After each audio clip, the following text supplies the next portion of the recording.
Get my computer. Computer love. Computer love. You want to turn the lights on in the back? Nope. I'll give you a shout out. Computer love. My glasses giving a reflection. When mama they love. Computer love. I told her I'm telling you was coming, but Hey, get up. Oh, you didn't stay on that long, huh? nope. You didn't stay on that long.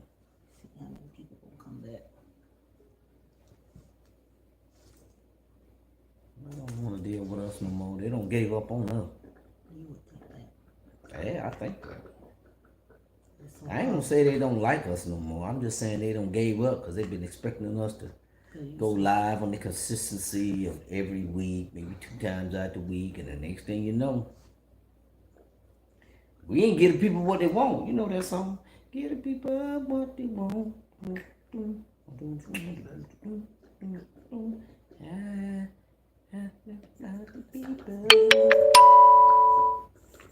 notification.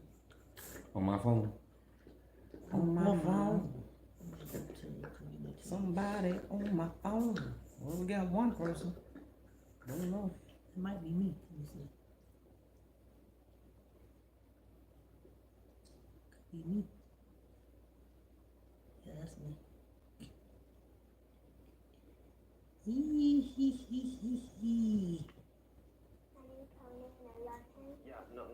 Why they have a commercial for live? I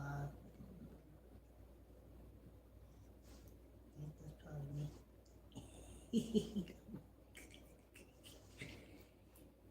That's me. You stuck? You stuck? No, I push pause. Why you push pause? I don't need that on. I got that.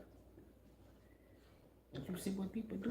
You know what people do? Let me see.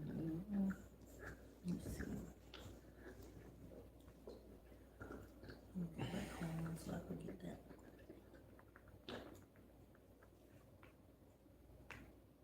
What you talked about the first time you were on? No, really. Well, Just to test people people they in. was doing. Yeah. Who came in? Sean, Camille, Sheila. I don't know why you just ain't wait on me. It was angels, though. He No, had to I get just some want to stuff make out. sure everything was straight. No, I didn't say anything, man. It wasn't even like that. Oh, you just went in and went out. I talked to him for a little while and I left. Yeah, YouTube gonna change everything now. You talk about God, they don't wanna push you. It depends on what. It What's the depends subject on. is? No, it depends on who talking. If they celebrities, it's okay. Oh yeah.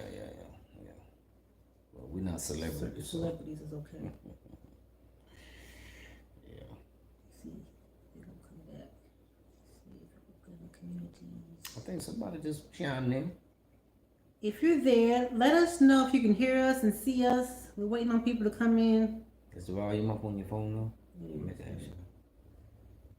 Okay, you know me. I know what's going on. I know. Got this on the people.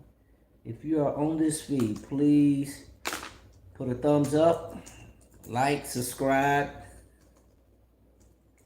Let us know that you can hear us, the people, the God-fearing people, the children of the Most High, the believers of Jesus Christ, the ones who just want to be in the feed just because. Hey, 4 people in there. I'm looking at 4 people. Can y'all hear us? Can y'all hear us? Let us know you can hear us, please. What's name say she coming by for the comedy hour. Anybody, can you guys hear us? Thumbs up. You guys can hear us? Can you guys hear us? Because we kind of set up differently. Let us know. Type it in. Use your fingernails if you have them. If you ain't got no booty fingers. Booty fingers is when you don't chew off all your fingernails and your fingers look like booty. Somebody say yes. They can hear us. Who is that? Shay. That's Shay. Hey, Shay. Who is Shay? Give me a second. I'm trying to let everybody know we coming in. We are in the house, How y'all. y'all doing? It's been a long time. It's It's been a long time since she held me. That was Ashford and Simpson. Hey y'all, I been doing my thing on my MPC drum machine. I've been doing some stuff.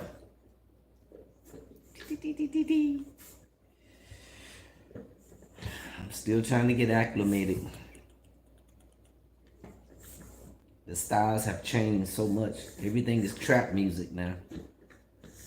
You know that trap music? You don't know that trap music, do you? You don't have to be able to sing no more. All you have to do is just hold a tune, and they will put you on auto tune. Okay, somebody.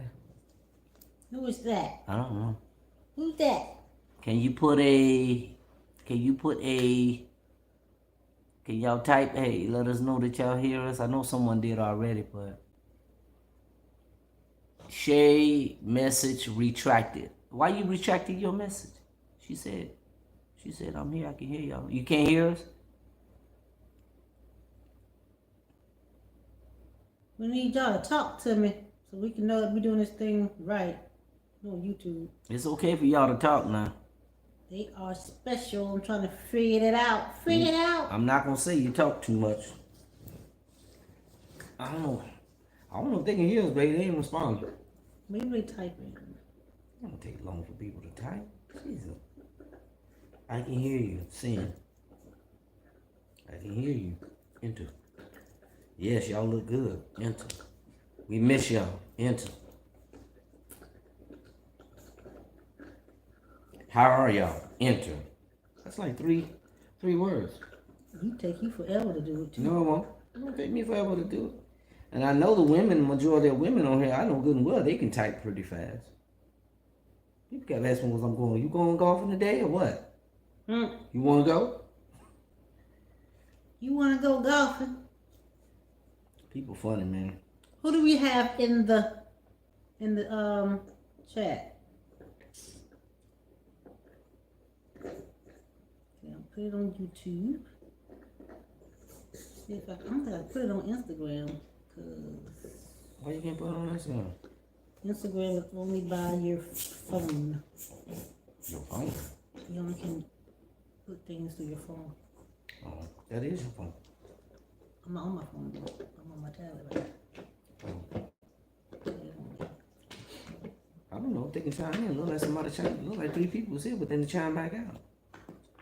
Is it going through? Are we froze on their end? Can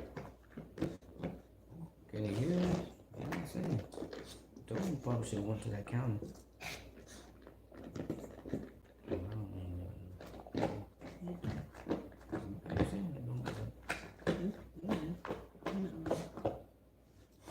You can hear me?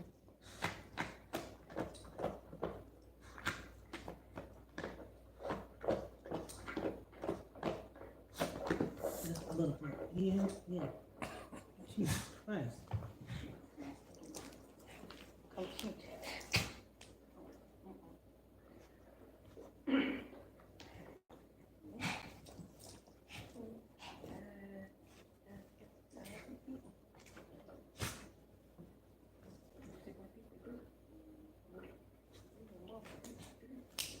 Okay, I see 2 people come.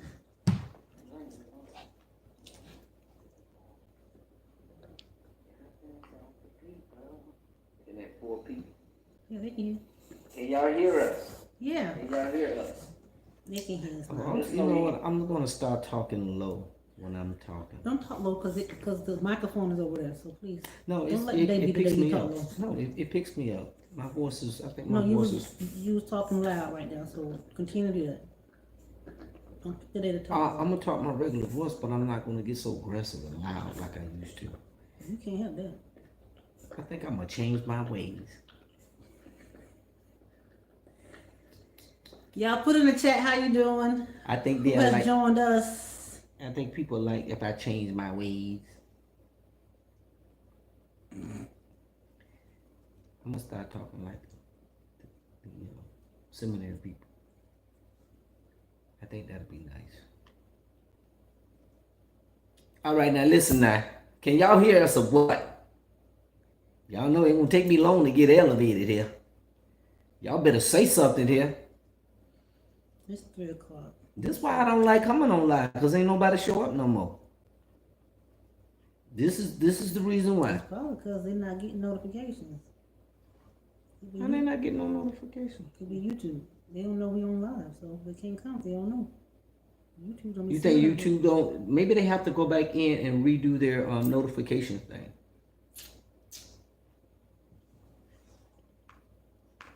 Hey, Miss K Nicole. Hey, Shay. So y'all talking to us now? Hey, Nicole. Y'all talking to us now? Thank you so much. 15 years, y'all. That's a long time. Thank you so much. 15 years is a beautiful number. 5, 10, 15, 20, 25, 30, 35, 40, 45, 50, 55, 60, 65, 70. I'm shooting for 70 years in our marriage. That's a long time. Yep. I'm at work, had to wait till my clients left. Okay, we understand. You working on Saturday, girl? Make that money, honey. What kind of clients you have? That's another way of asking me what you do for a living, but I'm just asking what kind of clients you have. Are these clients? Hold it. That's what it like. Oh, are these clients behind bars? She's a natural hairstylist, babe. What? Hey, can you do something with this? You think you could do something with my hair? My hair is natural. You think you could do something with that? Huh? Mr. Cole, you think you could do something with that? With this? If you can't do nothing with that, then you're not a good hairstylist. I've seen hairstylists take people who don't have no hair, and they got these little things now where they got these guys. I guess they wear these little caps and they do the hairs and all that stuff like that. Can you do that? I'm not gonna say you're not a real good hairstylist. I'm not gonna say that. I guess you got to give somebody something to hairstyle with. Holy water might be the only. Right here, babe. You keep reading. Oh. Why you keep looking at that? That's right. Holy water only. And you got some holy water for sale? You know the pastors used to do that, babe? The people used to do that. What his name was? Remember him?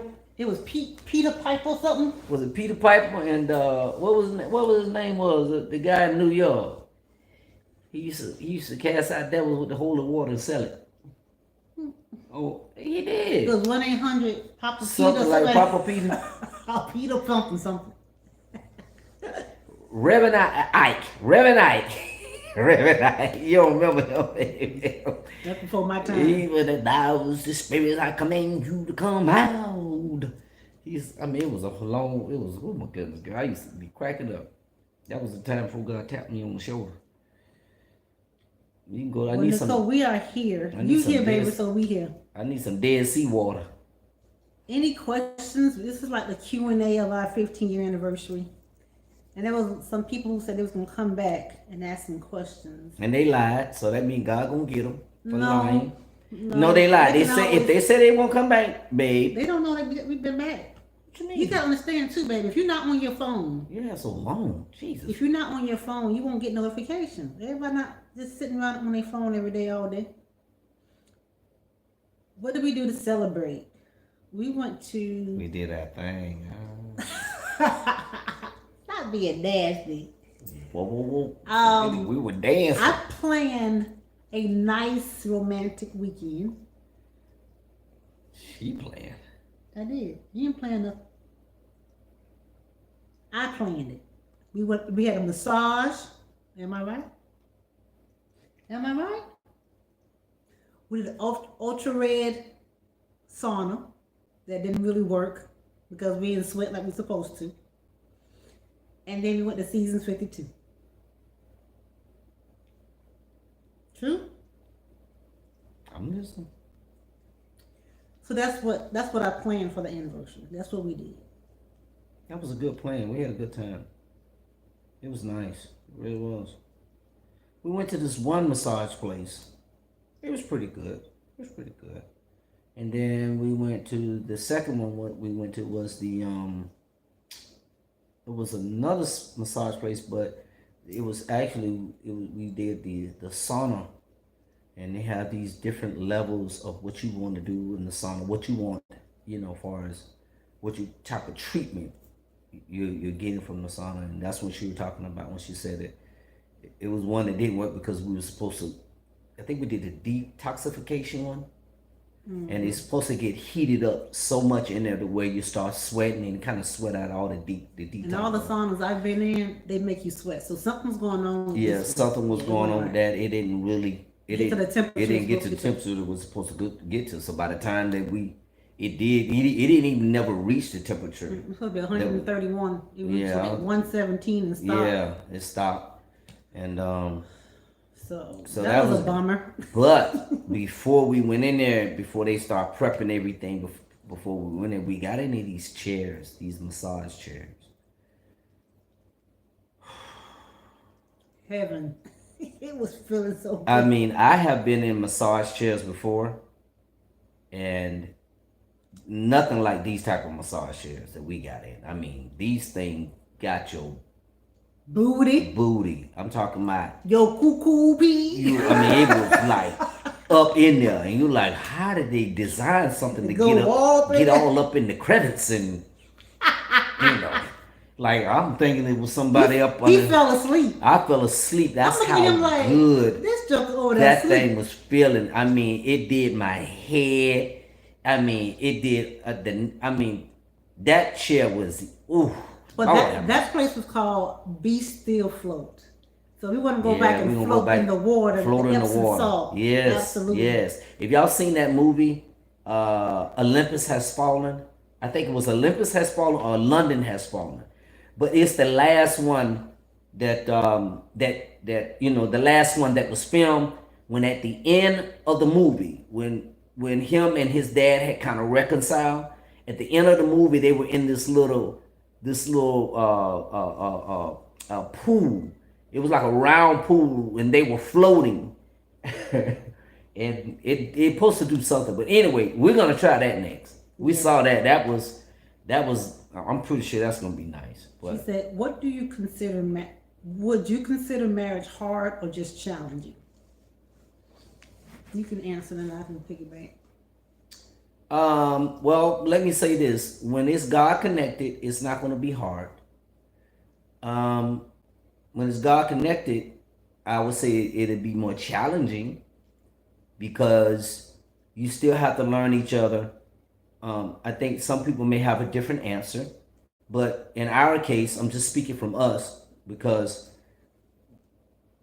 I have to always still put everything in perspective when it comes to when you're talking about us, because I always go back to our foundation, how everything started and how God connected us. To me, I'm not going to have it's not going to be hard. It's going to be challenges, but it's not going to be struggles. It's going to be everything that we are able to handle because God was the one put it together. God was the one that handpicked us. Matter of fact, before God even do these things, he knows what's in you, what you can handle and what you can't handle. Also, he know your growth spurt.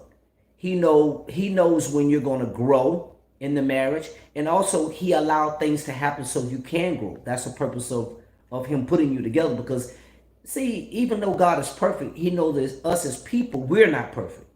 But what God does is that because he knows what's best for us, and he knows that when he put things together, like when God orchestrates things, everything he does in order, but he also is a perfect God in everything that he does.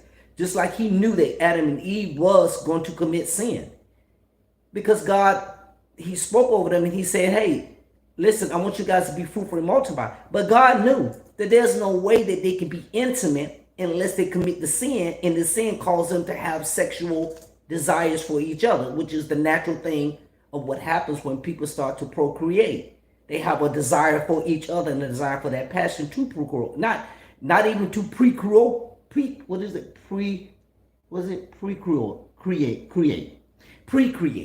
So it's one of the things what is just naturally happens. So when God does things, when it comes to a connection, he has everything in mind on what both individuals are going to need in order to grow.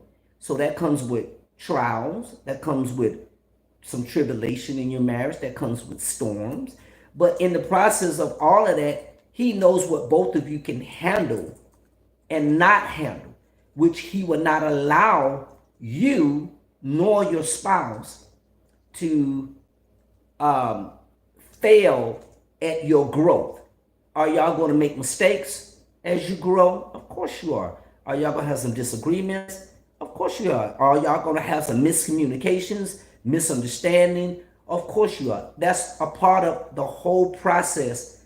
But the beautiful part about all of that, what makes your connection in your marriage solid is that you both recognize and you both know and you both understand. Listen to what I just said. You both recognize, you both know, and you both understand that you both were put together by God. Once that has been established by both of you, and you know it without a shadow of a doubt, both of you in agreement with that, y'all know this because you know how the establishment started. There's nothing that can separate you. There's nothing that can cause you, both of you, to say, you know what, we're going to go and get a divorce. You know what, we're not going to want to do this anymore. It's that main glue that keeps you together when you both, even when y'all get tired of each other, y'all sick of each other to a certain degree, or y'all may get upset with each other. Y'all be like, I don't want, he make me sick, or she make me sick. I'm sick of this crap. But even you saying all of that, you ain't gonna do nothing about it. You ain't gonna do nothing about it as far as, trying to separate yourself from that person. Because you both of you have a responsibility. You both of you know you're called. Both of you know you are on the assignment.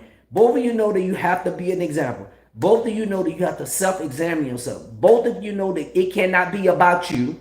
Both of you know that it can't be a selfish act. It's got to be unselfish. Both of you know that you're going to have to re-examine yourself. So, with us, I have to always go to that part about, the establishment and how it was established, the foundation was built.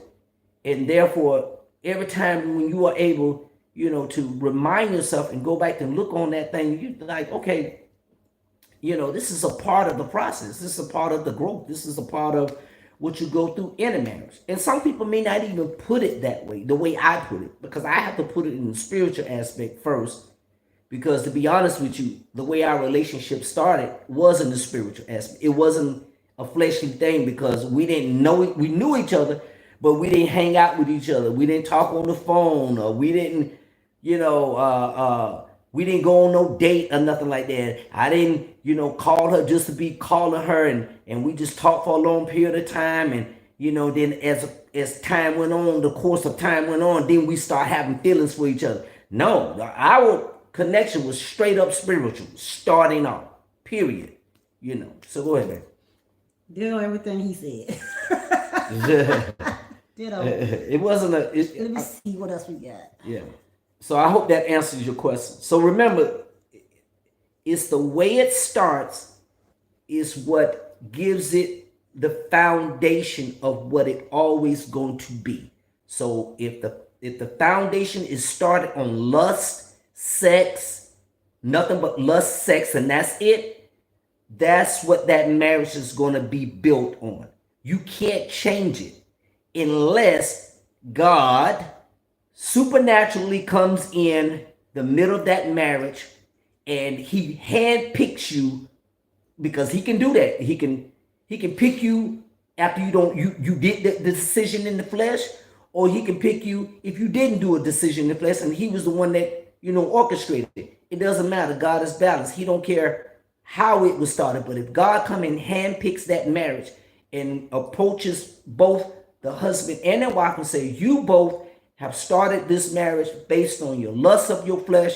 Therefore, I am going to consecrate both of you right now. I'm going to cleanse both of your mindset to where your foundation is going to be more spiritual than it is flesh. That's the only way that it'll work. You understand what I'm saying? So, yeah. What are some of the challenges that we had to overcome in our marriage? I would say communication, and Yeah, that's communication. and that's still an ongoing It is. challenge. But I think we have gotten better over the years. We've learned, and correct me if I'm wrong. I feel like we have learned how to, instead of trying to just be understood, we're trying to understand. Does that make sense? Yeah. Instead of just arguing or having a disagreement, Trying to make her understand what I'm saying. Instead of us just, getting in an argument or disagreement and walk away mad, it seems like now naturally we stay talking, trying to articulate what we mean and what we're trying to say. Yeah. Because sometimes you can say things and it can come out wrong, or you say things and although you said it, that's not what you really meant. Yes. So giving the other person a chance to talk it out, talk it through, so that you can get an understanding. A lot of relationships, they try to be understood, which you want to be understood, but at the same time, because you're in a place of being upset, flesh, emotional, it kind of cloud your ability to listen and understand what they want you to see it from their perspective. It took us a while to get there, and 15 years. I think recently we started doing that, maybe a year ago? Well, recently we just found ourselves talking it out, not walking away mad, but just staying in it, even if it's uncomfortable. Because that's me. I'm ready to bounce. Because I don't want to say anything. You say bounce, what you mean? Ready to go, like walk away from the situation. Okay. Yeah, don't say that bounce without clarifying, because they think you trying to leave. No, like get out of the situation, go in my room, or just ignore it. But if we just stay in it long enough, although it's uncomfortable, we can now get an understanding of what I'm saying, what he's saying, and I'm telling you, it seems like 99.9% of the time, we're saying the same thing. It may be differently, but we're saying the same thing, or we're bringing up different perspectives that the other person probably didn't think of. So I think communication was one thing to a lot of people. It's a challenge because everyone, they talk differently. They have their own language. They have their own way of, explaining something. So that was one thing that I think we used to battle a lot with. But now I think it has gotten better over the years. Now I know one problem that I had with myself, and I know, and I didn't realize, but she used to say it all the time, and I used to be like, no, I'm just saying. You'd be like, yeah. Is that when she say something, if she don't say it in the way that I feel that she should say it, so I could understand it, I would get upset. Because I feel say it the way I didn't say it the way she wanted me to say it. No, I didn't say it the way you wanted me to say it. Yes, that's what I said. I said I mean she didn't say it the way that I want her to say it, so I can understand it. So I have this little thing where sometimes, I have my mind made up to understand what somebody's telling me. Pre-recorded of what I feel that the way they should say it in order for me to say, okay, I understand. Which is, I know y'all, it's wrong. It's wrong. I don't know what you call that, but it's wrong. I got in my mind that, okay, for you to apologize to me, you got to apologize to me in a way that I can understand that you are, no, I'm not going to use apology. Or you trying to get me to understand something that you did. So I'm trying to understand, okay, telling me something that you did, only way I'm gonna understand it is that you tell me how the way you did it so I can understand what you did and why you did what you did. Does that make sense? So I had to learn that, okay, if she telling me she feeling a certain way, I can't get mad because she feel a certain way. I used to didn't like that. I used to like, what you mean you feeling a certain way? Okay, what you mean? What did I do? Well, you said this. How? Just because you felt that way? I mean, just because I said it this way, you mean to tell me saying it that way makes you feel that way? So you're like, yeah, I mean, yes, because how the way you say, but it is a way that you say something that can provoke somebody to feel a certain way. It ain't the fact that you making them feel a certain way. It's the fact what you say, they can take it that way. And rightfully so, because if you said it that way, that's what the way they're hearing it. They're hearing it the way that you're saying it. So if I say it in a way that way it was very insensitive, and I wasn't really being, sensitive about what I'm saying, and saying it in a more, calm way, versus a way of me saying, well, you ain't got no business feeling that way anyway, but I'm not sensitive to that, then therefore she's going to take it that, okay, he's not being sensitive on how I'm feeling about what it is I'm saying. And I'm like, okay, yeah, but I still had to learn that okay, I can't continue to, okay, she has a right to feel the way she wants to feel. Okay. And the only thing I would always say is where you feeling and how you feeling, it shouldn't be that I'm making you feel it. It's got to be something that I offended you on, because if I'm offending you on something, then you have every right to say, hey, you offended me on this. And if you offended me on this, then I have a right to come to you and say, hey, you offended me on this. And because of that, then I have the responsibility to say, you know what, you feeling this way because I said what I said, rightfully so. Point taken. Okay, I apologize for that. You're right. You have every right to feel that way, because I can flip it. I didn't used to do that at first, but now I start flipping me in her situation and say, okay, if she came to you that way, how would you feel? And I'll be like, oh yeah, well, I guess you're right then. Yeah, you're right. I will feel that way. So then that's when I start kind of looking at things differently when it came to that. So what do you love most about growing old together? you calling us old. I think one thing that I really enjoy is that how we have progressed and how we have grown together spiritually. I think that's the most important thing that I have seen from when we first started to now. Like how God has really shown us how to grow in each other by growing in Him in the freedom that He has given us. Not in religion, but in relationship. It's like when God showed us how to have an intimate relationship with Him without the religion, without the bondage, without the, thou shalt not. That helped but everything, didn't it? But just strictly undoctrinated. How you say it? Undoctrinated. Yeah, that word. Undoctrinated relationship with Him. It caused our relationship to grow. It did. It did. And if I look at our relationship from the time that we started to now, I see us growing together spiritually totally different from when we started. Like totally. Yeah. Even from our jobs, the first natural and spiritual, our jobs, it's nothing wrong with 9 to 5, don't get me wrong, but trusting God more as an entrepreneur now, full time. Now homeschooling divine. It's like God has pulled us out of the norm system, the normal system of life, and has put us on a different road that we never thought or fathomed in our mind ever told me that we would be doing today. No. Like, no. What do you mean homeschooling? What do you mean we're not gonna have a guaranteed check every 2 weeks? Right, what do you mean? Right. I don't need to check in and out to go to a job. What do you mean? I'm not gonna know when my check coming, my money coming. So that has really helped our marriage. It really has, because now not only do we have to depend on God, we're dependent on each other for support, for emotional support, spiritual support, for prayer, because when one is weak, the other one is strong, and vice versa. So the 15 years we've been together, there has been a lot of growth, frustrations, aggravations, joy, happiness, peace, unstableness, like just being content one day and then like, okay, God, what are you doing today? So it is a process, but in the process we've learned growing in God has allowed us to grow together. If God was not in the middle of this, it wouldn't be a us.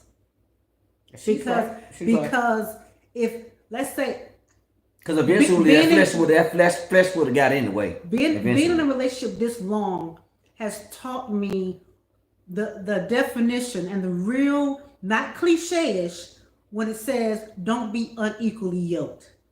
Because we're totally different people from 15 years ago. And if we were unequally yoked, we would have done this. Yeah, absolutely.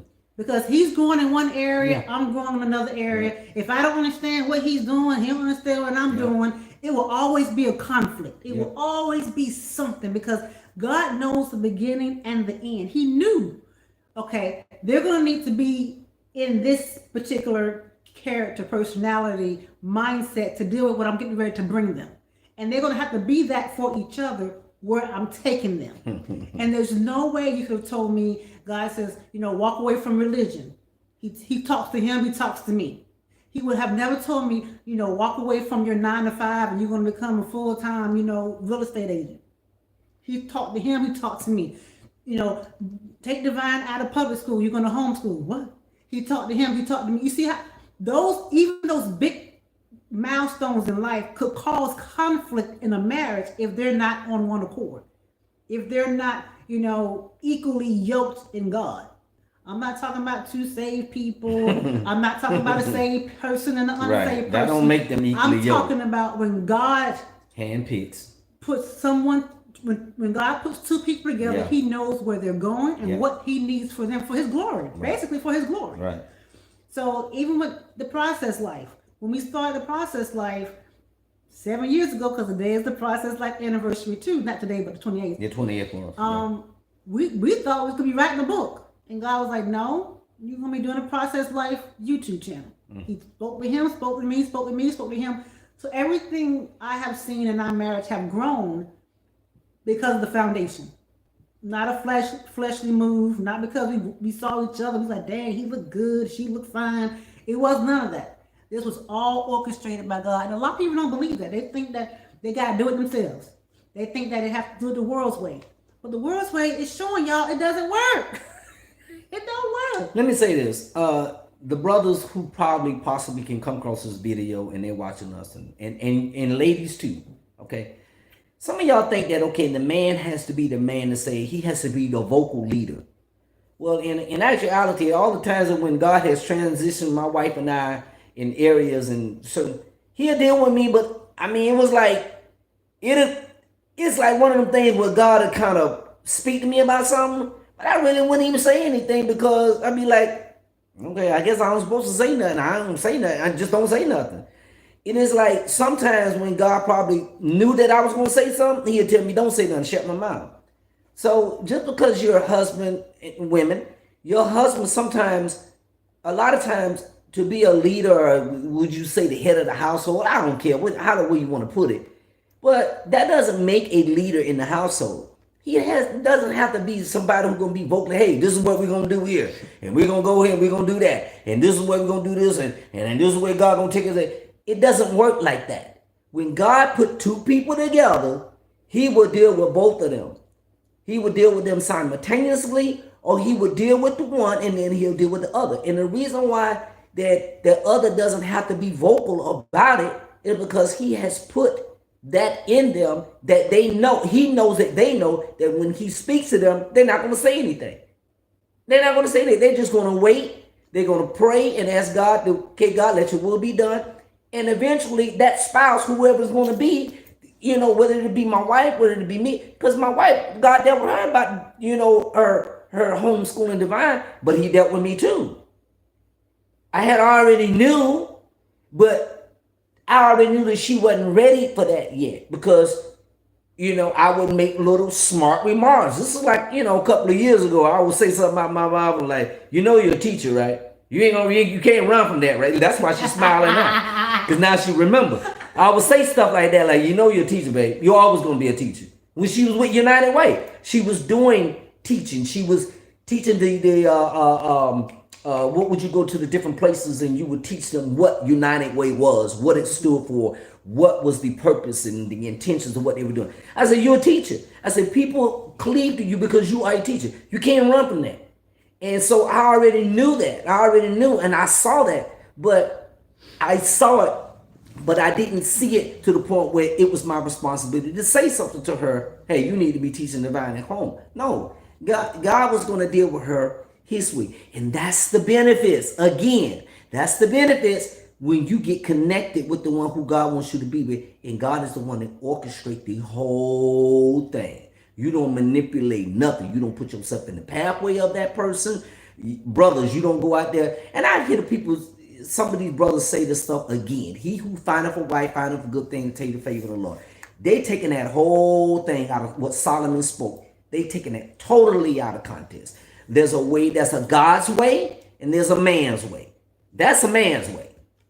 You go find your wife. You're going to find your good thing. Solomon had a whole bunch of wives. He had a whole bunch of concubines and wives. Go right ahead. You're going to take that advice from somebody who had a whole bunch of concubines and wives. You go ahead. I don't want to follow him. I want to follow what God did with Adam and Eve. He only gave him one wife. That was it. Because that God knew that's all you need.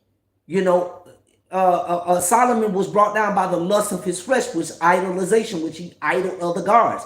And because he had all of these wives, they was worshiping these other false gods. And it infiltrated his heart. So therefore, look what happened. He chose all of these women in the flesh, and come to find out, that's the main one that brought him down. Think about it.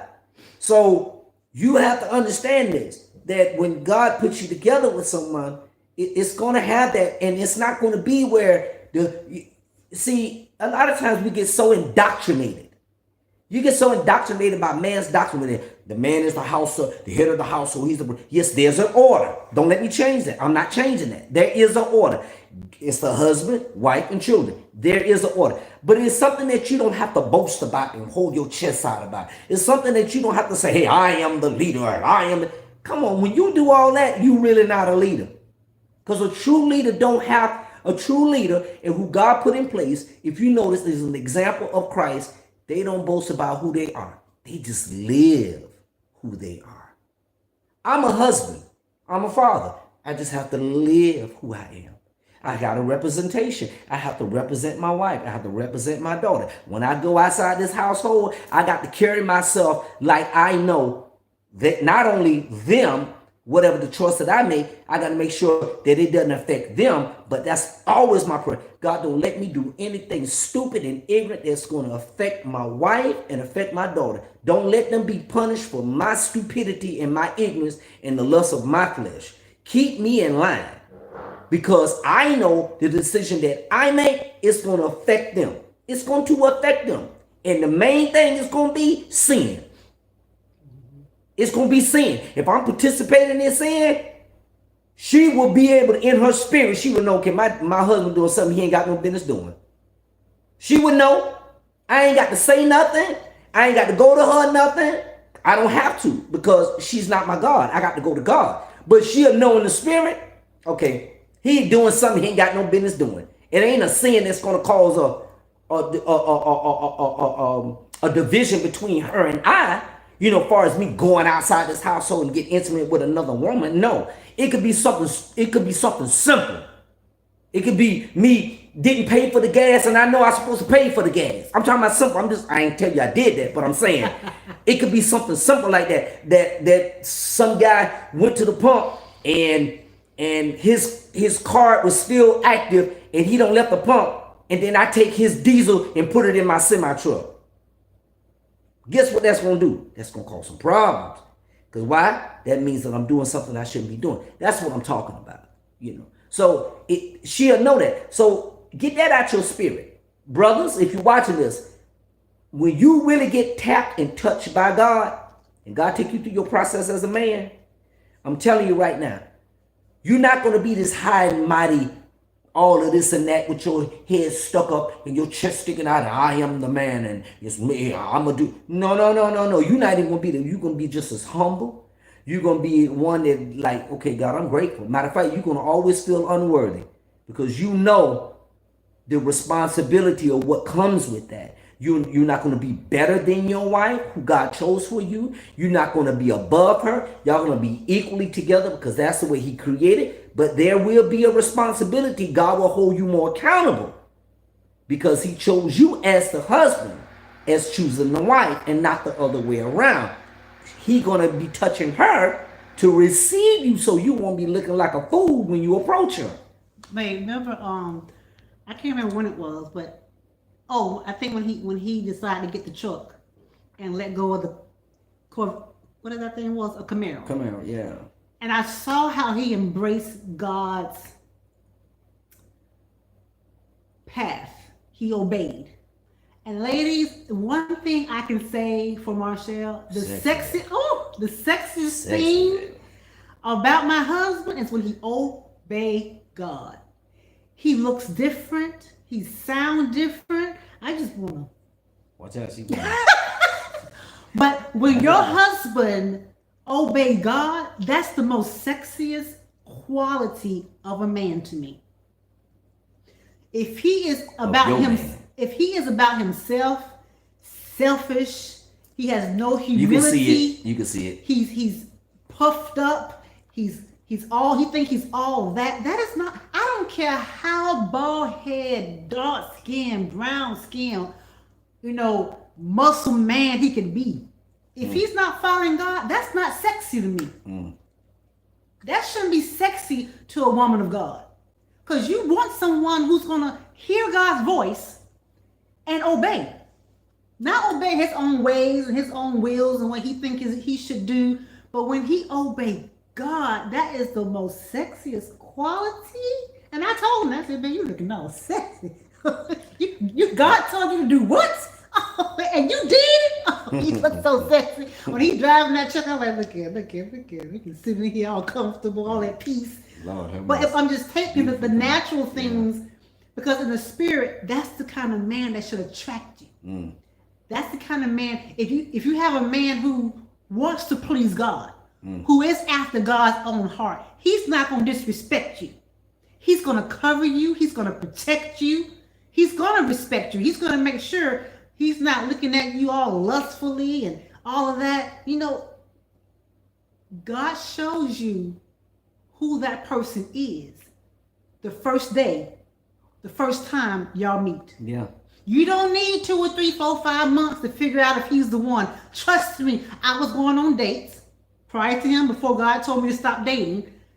And I would pray, God, show me if this is my husband. If not, I don't want to waste my time or his. The first time, the first day, I knew. And if there was any time I allowed it to go after that, I wanted to make sure it was God and not me. I wanted to make sure, God, you sure, God? You sure this is not my husband? Because that's what I wanted to be. But 9 times out of 10, you already know. God has already shown you. He's not trying to waste his time because he's trying to get his purpose across in your life. Right. He's trying to get his glory in you. He gets the glory in marriage when he puts it together. Yep. So when that man approach you and he's humble and you know it's God, that's the most sexiest thing ever. How they gonna know it's God? We've talked about that already. You when you have a relationship with God, you know. Just like when you have natural children, you know what they're doing. What if people feel like they have a relationship with God, they really don't though? How would they know? I can't answer that. I can't answer that for you. Your relationship with God is your relationship with God. I know my relationship with God is totally different, and I know when it's God and when it's not. You have your own relationship. Had a relationship with God. Yeah. Whenever you meet someone over the course of time, you come to know them for who they are. You can tell them things about them that nobody else can. It's the same way with your father. When you're going to him, he's coming to you. No one knows about your relationship with God the way you do. And there's things I'm not going to do because I know I can't get away with it. There's things that I know I won't do because I'm too scared. I'll put it that way. I'm too scared. I want to please God. I want to please God. Well, got some questions and what you got then? He said, I agree, Marshall. Seeing your husband obey God is sex. It is. The sex is sex. I got another question. Wait a minute, there's another question I got. I wrote them down somewhere. What is it? Here it is. What's your favorite inside joke as a couple? I have one that we have in the intimacy department. When we really like. I got a couple of them. You do? Okay. Well, probably you and I. Some of you guys are single, but God's will, you're going to be married one day. So you're going to know some of this stuff. And then some of you guys are married. So you understand what I'm getting ready to say. So there's this thing we call lazy, S-E-X, right? It's lazy because we tired, but we still want to, we want intimacy. We're just lazy. So we have this position called lazy, and I do certain things to let him know I'm ready, but I'm tired. And he can catch up. He know what it is. And so when we're spooning, if I don't move, I'm done. I'm asleep. But if I move, it's time. She nasty. Also, we have this little kissing, a secret kiss. Like if we're in the midst of somebody or people, or Divine may be in the room, we have a secret kiss to let each other know tonight is the night. I mean, you learn those little things. We had these words that we would say to each other, like, you know, you always, you know, you're flirting with each other throughout the course of the day sometimes. Right. And you kind of doing a little, you know, affection to each other here and there. I may, you know, rub a little butt or something like that, or, you know, hit her, or, you know, just kind of rub her little chest a little, you know, just kind of while I'm walking by. I'm like, really? I mean, you know, and so we used to say this saying with each other. It was two things we would say. She'll say something like, all right, don't play with it if you ain't gonna stay with it. I forgot about that. Don't play with it if you ain't gonna stay with it. And I'll say something like, don't tease it if you ain't gonna please it. It's getting hot in here. I need to turn the AC on. You got the heater on, babe. Oh, Jesus. Go turn the AC on. You got the heater on. Jesus, girl. Don't play with it if you ain't gonna stay with it. Don't tease it if you ain't gonna please Don't tease it if you ain't gonna please it. Telling y'all our secrets. Like William said, comedy hour. So I'm trying to add some comedy and some, you know. Go further up. I think somebody else said. Let's see. Somebody said they didn't get. I told you people don't get notifications. So hey, y'all need to go. What y'all need to do? Y'all need to go back in there and redo your notifications. Bell, the bell. Just hit it and then hit it again. Yeah. You know, and you know what I'm saying, because what it is, YouTube probably went in there and canceled everybody's notification. I'm telling you, he probably did. What other question you got? Leah. Okay, Leah says, okay, you guys. Well, I'd like some advice on how to embrace this blessing of marriage that God wants to give me. The guy is my dream man, and I'm physically a bit out of his league. I feel like I started getting a lot of attacks that made me feel like this now. Leah, I don't really understand. Can you expound? Are you guys married already? Are you engaged? No, she said the guy is my dream man, and I am physically a bit out of his league. I don't know what that means. Exactly. So give me a little bit more detail, because I really want to help you, but we need more information, because we can't give, you know. Physically means she could have an affliction in her body. It could no, be she's that. just physically a bit out of his league. He probably, he might be, you know, body muscular. built, and she's not. I don't know. Yeah. Are you guys together? Did he approach you? I need more. Give me more information, young Leah. Linda. Hey, Linda L. Hey, Linda L. Sometimes we look and smell like the world so much it's ridiculous. Somebody say he's just great looking. You ain't never lied. You ain't never lied. Oh, she's saying that he's just great looking. What that got to do with him being out your league? What's wrong? You ugly? Has he approached you or something? Hold on, or you think Divine, I need more information.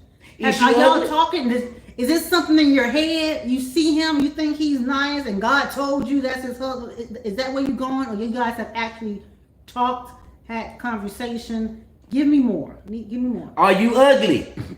No, she's not. All right then. So how is he out your league? Well, he look like a pretty boy. Hey, Shub. Shub says, do you guys remember each other's birthdays? Yes. Absolutely. Hers is November the 30th. His is December 23rd.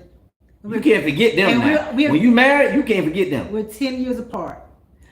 But, babe, what type of things do I like for my birthday versus the type of things you like for your birthday?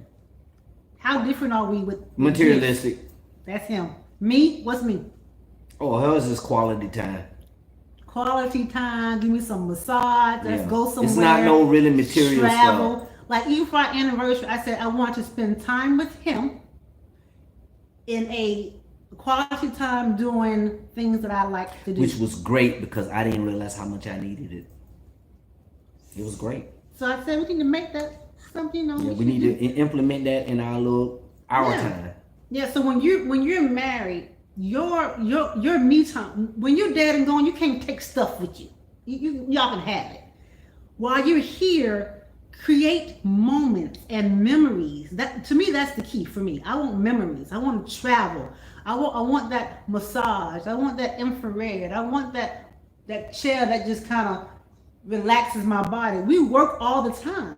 So I was able to invite him into my world because I've done the saunas before and I love the massages and things. And I invited him to and he really enjoyed it. I enjoyed it. Only thing that I wish I'm gonna do it again. That's okay. It's infrared sauna. Yeah. There's a place that I go to and it's amazing. So he's gonna have to go back to the sauna because I know what the intent was. I anticipated what it was gonna be. Somebody say talented, etc. He's talented and everything. Okay, let's see. You know what? I'm just saying this, Leah. Let me just share this with you. When it's God, it won't matter. When it's God, it doesn't matter about whether or not this person is physically attractive more than what you think you are worthy. Because when you know God for yourself and know who you are, you have the confidence that, hey, I am this. Now listen to what I said. I said you have the confidence that you are who you are and that your Father, God, loves you for who you are. And it doesn't matter whether or not this man is going to be what you believe what he should or what you think he might be. She says, okay, there's a stereotype that is expected of him, and this has caused peer pressure expectation in our community. People are influenced by pride. We've known each other for many years. It ain't gonna be none of that when it's God. Babe, remember that? What's that guy name? I can't remember the name. Anyway, we was talking about this. I can't think. Someone was talking about race in relationships. Not sure this is what you're talking about, but just stereotypes. How people are basing who they should be with based on what the world say they should be with. For instance, Uber. Dr. Uber, he don't like black men marrying white women. He don't like that. No, it was something else. I don't know him, but it was something else where they were saying, "Oh, Candace Owens on the Breakfast Club." They was like, "How is she going to be pro-black and she's with a white guy?" And people don't understand. Politics aside, forget about politics. When God puts you with somebody, do you think He's looking at your race? He never looks at no color of the skin. When He asks you to glory, you think He gonna let you come to heaven because of your skin?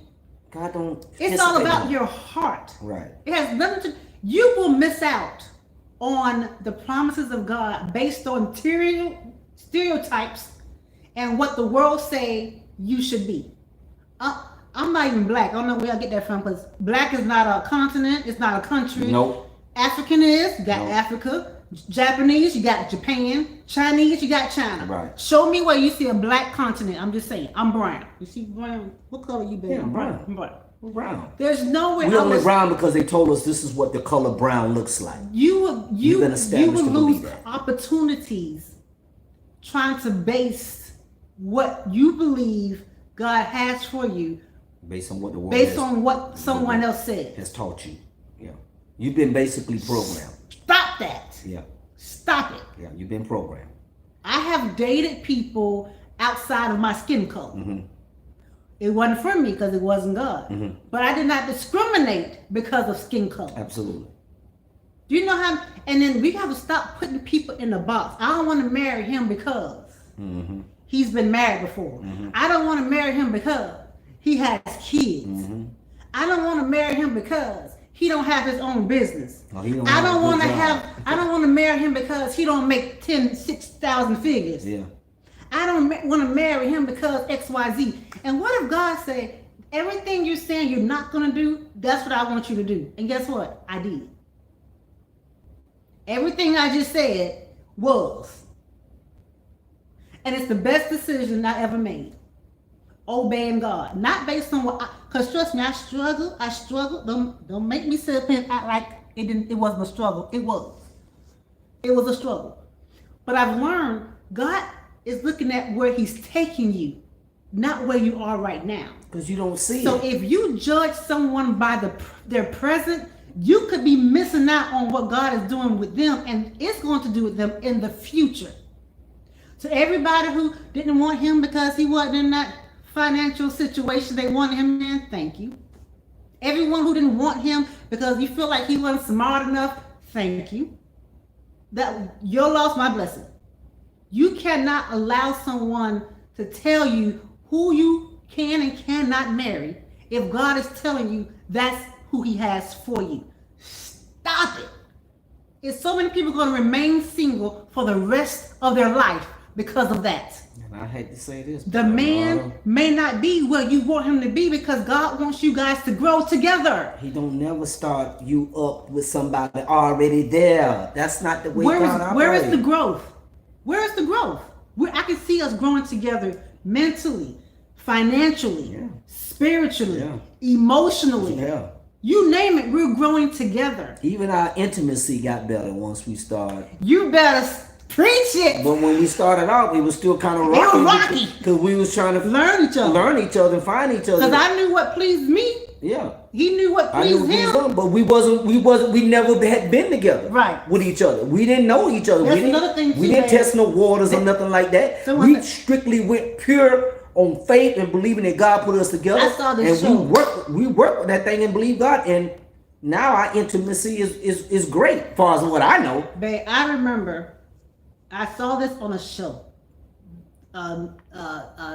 What is it called? Love at First Sight. And the lady said, this other girl, she had already made a vow to God, I'm not going to have sex until I get married. Mm-hmm. And another girl was like, girl, you mean you're not going to, that's like going to the car lot and you not test drive the car. Test drive the car if you want to. That car may blow up. Mm-hmm. If it is God, you don't think God already knows about the intimacy? He wants you to, it's all about growing in the things of God. We keep saying, I want to grow in the things of God. When it comes to marriage, you're growing in the things of God. Whether it's Only if God put it intimacy, together. Yeah. communication, Yeah. financially, Yeah. you are growing in the things of Yeah. God. Yeah. Where is your faith? If I know this God is saying, this is my husband, you don't think he already worked out the biology of Everything. anatomy and the intimacy? pleasure of the intimacy. Yeah. It's like wine, baby. It gets better with time. Don't it, boo? Yeah, and that's the way he dealt with us. Yeah. But that's the way that that's God's history. That's his DNA. He doesn't start everything off from like the top. He starts everything from the bottom and he works it and he causes it, he establishes it, he takes it, he polishes it. It's not even time. 5 years, 6 years can go by, 8 years can go by. God has his perfect timing in everything that he does. Is the reason why he's a God that always operates in a process realm, spirit realm. He processes everything the way he wants it to be. He takes his time on how he wants to do it. Does he wants to make everything immediately? Of course he does. But if he make everything immediately, then that means he wouldn't be God. That means he would be expecting us to do everything immediately. That's not the way God does. The way God is the way he expects us to be. Take your time in things. Be patient with things. It's a process. Don't make yourself move so fast. That's the purpose of it. It's a process in that. So. Any more questions on y'all end? Because I got questions on mine. Yeah, you did miss it, Camille. You showed doggone dead. Yeah, it'll be on replay. It'll be on replay. Let's see. Did I miss any more? Linda L, hope you're still here. I want to piggyback from what you said, how sometimes we look and smell like the world so much it's ridiculous.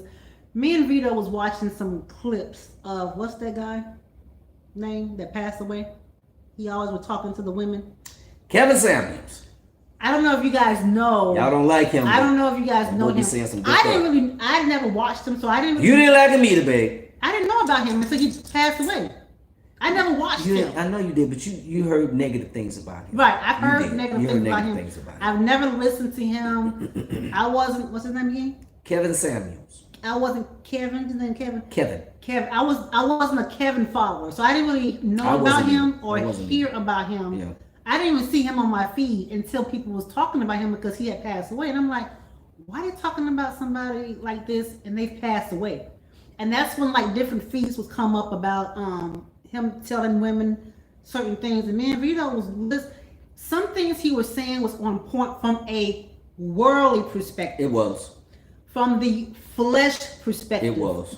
From the emotional fact database perspective. Notice what she said. Some, not all, some. But when you listen from the clips that Vito have shared with me, a lot of things he was dead on, but he was missing a component. He's missing one component that could literally wipe out everything he was saying. That's right. And that's what the world's missing. Yeah. They feel like they have the world peace locked down. Yeah. Wow. They feel like they have the world peace locked down. They feel like they have the relationship locked down based on their experiences, which is fine because we always talk about our experiences all the time. The difference between Kevin and when he talks to these women is the spiritual aspect, because there's a difference between facts and truth. Everybody want to say their truth. This is my truth. Your truth is based on your opinion, your experience, your life lessons. That's your truth. But the truth is God's truth, which is totally different from what we think we see, touch, smell, or whatever. Yep. So I just totally believe had he had the spiritual aspect, it would have been taken differently. It would have been received differently depending on what audience he was talking to. Right. Because it sounds like to me he was talking to mostly worldly women. I don't know if they were, I don't know if he was a Christian. I don't know if he was a believer. I don't know any of that. I just know from a world perspective, that's how he shared his information. Yeah. Just like I say, some of the things that he said, it was not on point, but the reason why some women didn't get a man from the natural aspect, he was missing that key ingredient. And the key ingredient goes back to God. He was missing that because he didn't go through that. Yeah. See, you got to understand, he had been married before several times, I think. If I'm not mistaken, I think he did. But even in that, him learning, a lot speaking of it about was truth. A lot of things of what he was speaking is based on his personal experience of what he experienced too as well. But you got to understand something. His situation is different from mine. You know why? Because when I was married in my first marriage, I went to the very one who can give me the answer that nobody on this earth could have gave me. Nobody. My question was, God, this is my question. And a lot of people don't know how to answer this. And a lot of people don't even know this is the question that you want to ask sincerely from your heart, only when you're ready to get the answer now. Because when you ask this question, God will tell you the answer if you're sincere. The question was this, and I guarantee you, Kevin Samuels, God rest his soul, God bless him, and I pray that he's resting in peace. I guarantee you, Kevin did not ask this question. God, why do I keep failing in my marriage? Or why do I keep failing in my relationships? Anytime a human being asks that question to God with sincerity from their heart, God is going to answer. Now, he will answer whether you can pick up on what he's saying or not. That doesn't stop God from answering the question that you're asking, as long as you're asking from the heart. Because that was my question. God, why is it that I keep choosing these women and my relationship keep failing? I had a marriage, so many years, that failed. Then I had a girlfriend, that failed. And then I had another one, then that failed. It's like, what is going on? Why is it that I keep failing in these marriages? And that's when God said, because for every woman that you chose in your life, you chose them and I did. That was my answer. That opened up the door to say, so you mean to tell me all these women I chose and you didn't choose them? You didn't choose them? Yes. That right there made me recognize that I was choosing something, doing something out of God's will, and it was in sin. Because if you really want God's will to be done in your life, trust in the Lord with all your heart, lean out to your own understanding, and in all that ways acknowledge Him. He will direct your path. So I didn't do none of that. So while I was asking that question, He answered me. Then that's what made me break down and start crying, because I had realized that every woman that I chose and God didn't. So therefore, I never acknowledged God. I never trusted in Him with all my heart. And I always leaned to my own understanding, because it was my understanding that I supposed to find the wife.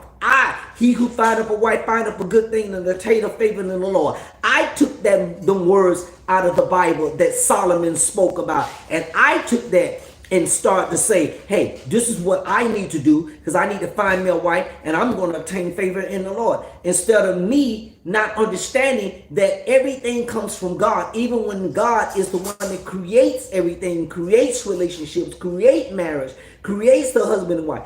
That comes solely from God. So when Jesus Christ died on the cross and He rose on the third day, when Jesus died on the cross, that was the key. A lot of people are not being taught that put everything back in order what God will wanted to be from the beginning.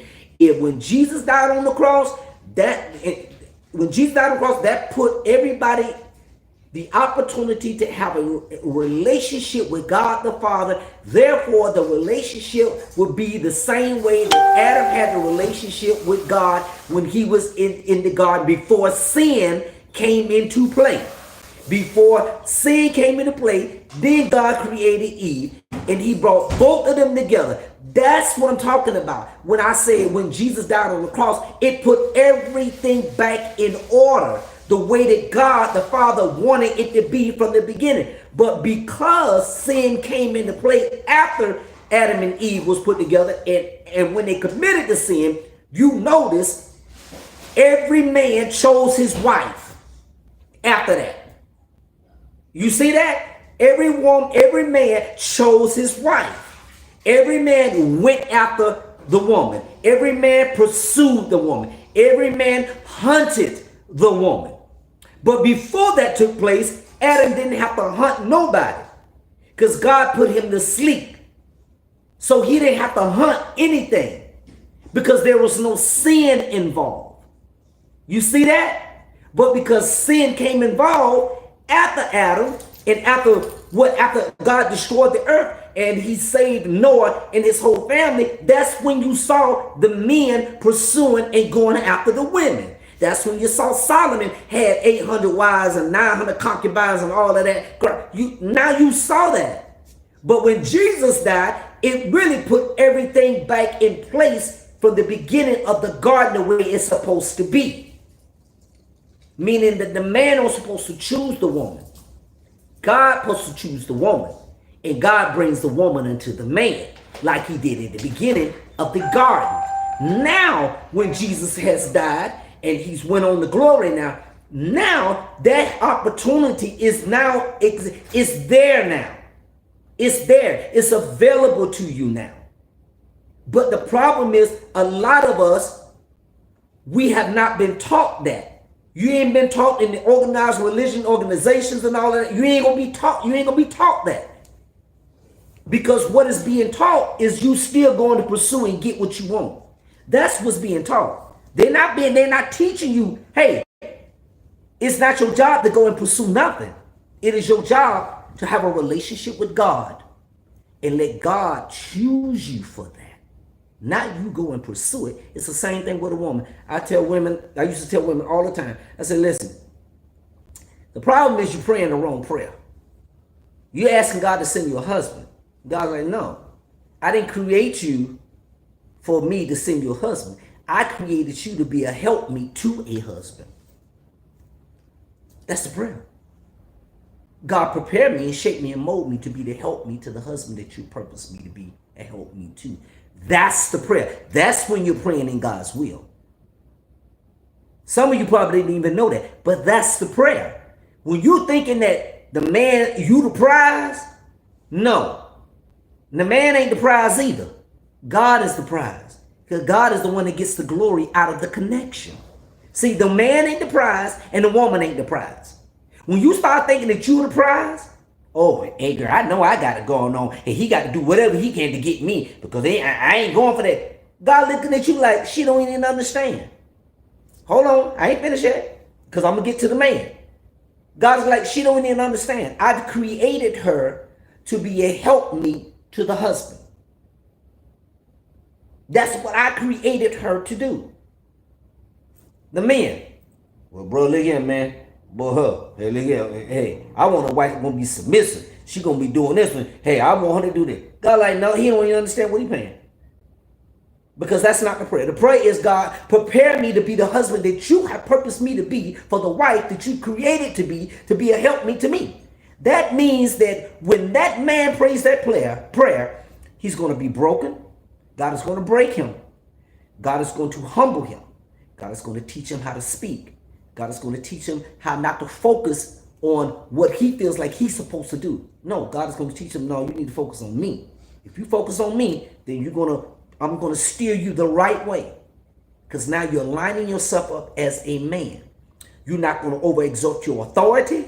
You're going to know, you're going to understand that she has the right to have a relationship with me just like you do.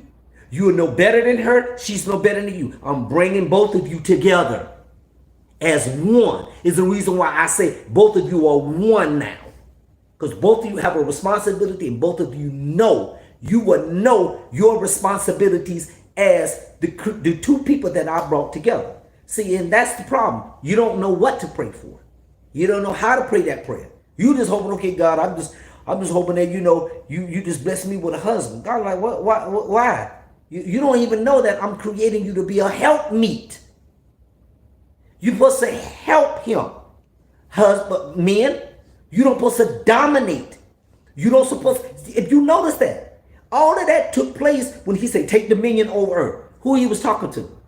The husband and the wife. He was talking to Adam and Eve before sin came in. Think about it.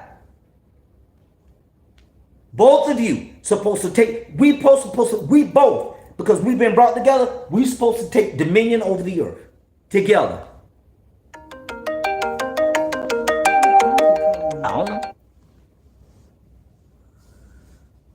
But go ahead, man. Another question. What was your first impression of each other? In the chair right now. What was your first impression of each other? When I first saw Vito, I felt like he was not my type. Actually, those who may not know this story, I actually hooked him up with a friend of mine because she was interested. You didn't hook me up, you hooked her up with me. I hooked her up with him because I knew him from ministry, and she liked him. And I was like, okay. She asked me about him, and I was telling her whatever, but I never saw like him in that way when I first met him at all. So I just knew what people were saying about him, and all these females liked him. But my first impression about him was, he loved God. He praised and worshiped God and all that, but nothing romantic when I first met him. I didn't have a romantic impression when I first met him. Your turn. What's your first impression when you met me? When I met you, I didn't meet her like that. I just saw her. So I never met Marshall. We knew each other from ministry. We knew each other from ministry because we went to the same church, and we basically in the same ministry. But it was never no conversation. Just like I said, we never had each other. I never talked to her on the phone. It was just like a hello, bro, and that was it. What was your impression?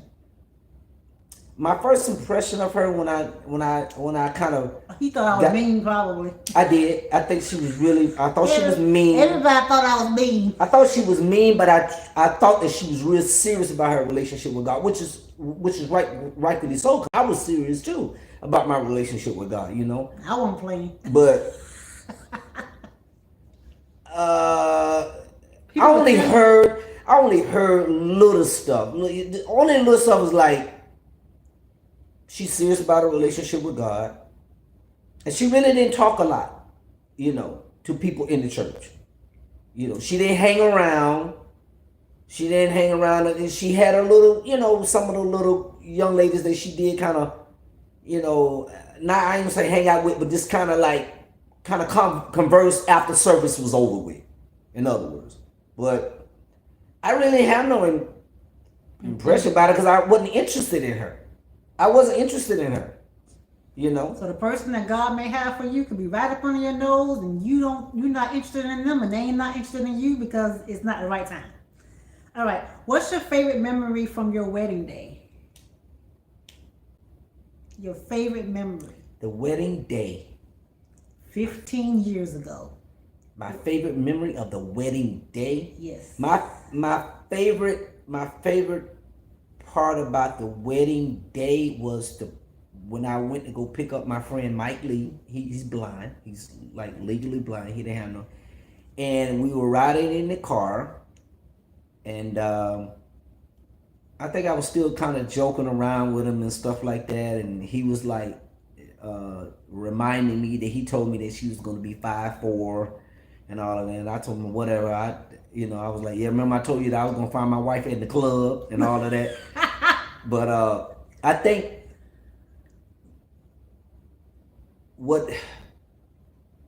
it was exciting to know that it was finally here.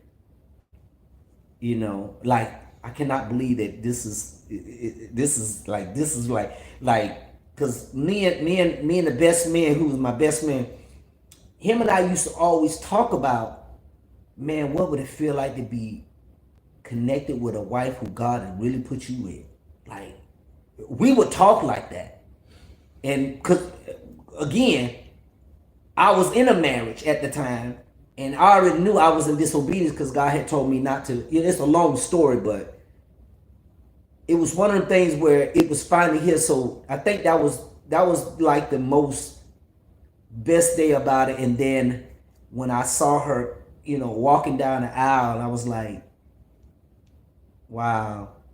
She was already beautiful, but it was just like the whole atmosphere. It was just so anointed. You could just like, oh God, you chose me for this. Like, I don't think y'all understand. Like, to be chosen for something for God. I'm not gonna say y'all don't understand, because I'm pretty sure many of you got stories about something that God chose you to do, and no one else could have done that but you. And after God finished with you doing it, you were just so mesmerized and blown away that God did that. That's the way I felt. I was like because it was all spiritual. So really, actually, I wasn't caught up in this is all about her. This is her day. Nah, this was our day. That's the way I looked at it. This was our day because we were chosen for that. So my thought pattern was totally different from the world, because the world says this is her day, and you got to make sure everything goes right, and that's when you're orchestrating on your own. But this right here was connected together. I got so many of them. It was just like that. And then we were supposed to be going to Orlando, and she tricked me and had already orchestrated us going to the St. Thomas Virgin Islands for our honeymoon. All of that. I think my favorite memory was when, because we really hadn't been intimate, I didn't want to get nasty. My favorite moment of the wedding day was like when we were supposed to have been holding hands, but we wasn't, and they was like, "Why don't y'all hold hands?" We was just shocked. We was still shocked, y'all. Y'all don't understand. We was shocked. We could not believe that God was doing this. It doesn't even look like we was getting married. It was like he was right here, I was right here. Yeah, we were nervous, and we didn't hold hands, and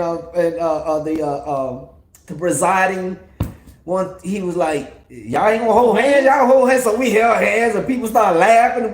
Cause it was funny. It was funny. And our first dance together, because that was our first time ever dancing together. That's right. Yeah, we've never danced together. And I was trying to be a clown because I didn't want to be serious and all of that. And She had a what is that thing? The veil. She had a veil in my face, and I was trying to move it out the way. It was just. What's the most surprising thing you've learned about each other? I know when I first met him, when we were courting, or we had just got married, I didn't know that he used to be in an R&B group, and I didn't know he would sing, and he sung to me, first and last time. Why you 15 keep bringing years that ago, up? he sung to me one time, and that was it. But that was surprising to know that he used to sing in an R&B group. Anything surprising that you know about me, that you learned about me? Yeah, I didn't know that she was very athletic and very competitive. God dang. Listen, she is so competitive. I had to withhold myself from being competitive with her because everything. She competitive in everything. When we used to go bowling, play pool, she just competitive. She want to win. Didn't even know that she was a track star. Didn't even know that she was had scholarships, and all of that. And I did. Didn't even know none of that stuff. And she played the quads in the band. Didn't even know she got rhythm like that. Now I played the drums in the band in my days, and didn't even know that she did all that stuff. And she still got it because sometimes I catch her. Sometimes she beating on the table. She don't think I recognize that, but I do. If you could travel back in time and give your newlywed selves one piece of advice, what would it be? They had all them questions? I found these questions because I knew they probably wouldn't have any. Damn, because I want to hear from them. They're not talking, so go ahead. We're giving them content. Okay. What was the question again? If you could travel back in time and give your newlywed selves one piece of advice, what would it be? I would say relax. I would say be patient. And be patient. Relax. When you're trying to consummate the marriage, it can be a little, especially when you haven't test driven the car. Yeah, you got to search, you got to find. Be patient. It's going to get better. Give yourself grace. Right. I would say that. I would say, give ourselves grace. Yeah. And I would definitely say have fun. Like laugh, just laugh. Because when we got together, we were still kind of tensed up because we were still part of. You know what? That took a lot out of us because you have to understand something. We were very committed and dedicated, and that was our life, really. Yeah, but as far as newlyweds, I'm talking about that. As far as newlyweds, one thing I would say that was the funniest thing of newlywed. I had been on cruises before, and he didn't know why I was packing so many air fresheners, because when you go on cruises, your body is not used to the food that they prepare. All over the place, y'all were passing gas. Why are you putting all these air fresheners in the suitcase? I was like, don't worry about it. You'll find out. No, you can ask questions on this feed right now. That was what her name is, Pink. Just put it in the chat. Put it in the chat right now. I have it right here. I don't know why you're looking at that. I have it right here. But she got it with it. So that was one thing. And I know a lot of people are crazy. I ain't never been on cruise before. If you with somebody and you came far and passed gas, that's not the one. I was killing it, y'all. Baby, our honeymoon, we were stinking up that room. Tearing it up. We done. But we had already established passing gas with each other when we were courting. We passed gas. Like, I got better out. Letting it out. Better out. What they say? Better out than in. Right now, I just passed gas just now as I'm talking to you. It ain't stink, but how you know? Oh, I can feel it. Cause when you've been together for 15 years, we can tell because we will give each other warning. Be like, no, baby, don't come over here. Don't come over here. Like the other day, I was in the bathroom and walked right past him. I was like, God dang! He said, "Man, you walked right in it." I said, "I didn't know." Made me sick. She came in the bathroom with no warning. She gonna just come in the bathroom, open it up while I'm buying off, and I'm like, "Okay, you done walked into this. That's what you get." Hey, Princess Pink. Yes, you can go ahead. I just have questions on here just in case no one had questions. But yeah, people been putting questions in the chat, so go ahead, type it, Princess Pink. Come on, girl, type it up. She's a newbie, so welcome to our channel. Yeah, welcome. What's your favorite way to spend quality time together? My favorite way to spend quality time: go out and eat and just go have fun, do something. As long as I'm with her, We have this thing now. We that started I love it. looking at series and trying to predict what's going to happen. So we have this thing now. It's like if I predict something right, he has to give me a kiss. Yeah, If he predicts something right, I give him a kiss. So it kind of puts a little, I love fun. that. I love that. That's and, fun. And we've been watching crazy series like, Yeah. babe, I bet you such and such killed such and such and such. Babe, I don't think so. And when it happened, he was like, all right, come on. Not in a bad way. It's just like Yeah. I was wrong. Because sometimes he's so adamant. He just thinks he just. I just be knowing things. I be knowing. Don't know jack sometimes. Oh, Let me see. somebody, Linda L. All right. Question. Okay, Linda L. What have your children noticed about your marriage through your comments? Also, your close family members. What have your children noticed about your marriage? I think Divine sees more the glory of God on us because she's gotten older now. I know with our marriage and how we communicate with each other, she sees how it's supposed to be. Yeah. She doesn't see the perfection, Yeah. but she sees how it's supposed to be and when God does it. Like we were talking about this before, if she sees us arguing or something, she has to also see us apologize. Yep. If she sees us in a light that we know wasn't, it wasn't in a light we would like for her to see, we will make sure, okay, if she gonna see us in our not so good light, she has to also see the imperfections and also how we come back together and say, absolutely, we're sorry, we love each other, That's we kiss right. each other, That's right. We're affectionate. And she's learning because a lot of families and marriages don't do that. They want to hide. And then you have the child, they don't know how to navigate right. an argument. They don't know how to navigate if something doesn't go right because they've never seen how that's supposed to look. Absolutely. So I think that also our relationship she sees with us, she's building her own relationship with God. And she can now explain what has happened and how God spoke to her and how God answered her prayers because that's what she sees in us. She see how we teach her how to pray on her own, journaling, whatever. She will journal now. And she's like, Mommy, I prayed XYZ and it came to pass. So God has been showing her how to have a relationship with him through us. Yeah. And that, like I said, in the natural, she's also seen how sometimes we may not always get along, but how we come back together and love on each other. And That's the most important part. That's a healthy relationship. Yeah. You have to be able to see the holistic approach, Yeah. not the fantasy. Don't want to talk about it, hide it up under the rug. No, that's toxic because then you don't know how to handle life lessons or experiences because you've never seen it happen before. Absolutely. So now when her and her friends get into it, she know if she's wrong, she knows, I'm gonna go apologize. Or if she needs to forgive because someone has wronged her, she knows how to forgive. Absolutely. You know what I'm saying? So a lot of that also she knows that it's very important to know who she hangs around. She can't call everybody her friend. Right. Because we don't call everybody our friend. Right. Because She sees everybody's that. not our friend. She sees that. So now she's like, no, they're just acquaintance, or they're just an associate, or no, that's not my friend. Because before, you know how kids are, well, I met a friend today. So she has established that relationship also through us. Hope that answered. Also, your close family members. What have your children noticed about your marriage? Also, how, I guess, close family members? Yeah, like a godmama, and I think they all just know they kind of, yeah. Well, we all have like a relationship with God. They really say anything? No, they just know that we are doing the best that we can to raise Divine. Yeah. They know that, and I think they acknowledge that, and they also are grateful for that too because they see. It takes a village, and our village is small, and that's all we need. All right. Princess Pink, let me see. I'm 28 years old, and I feel odd because I don't have a desire for marriage or kids. Trust me, I didn't either. I only crave Jesus, and I love to be alone. Okay? To be transparent with you, I'm also a virgin. Okay?